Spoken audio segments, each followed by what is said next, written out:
טוב, ביי. למה את עושה את זה לעצמך? את לא אוהבת להיות פה.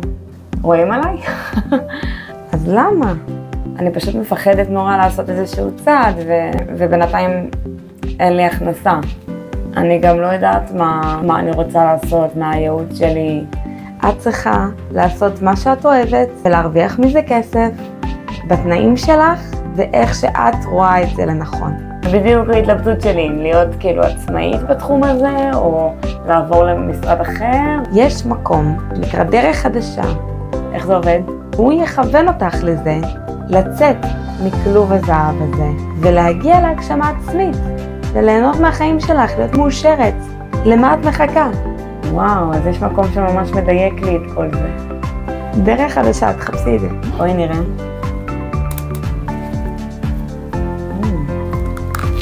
שלום. אני אשמח להגיע לפגישת ייעוץ.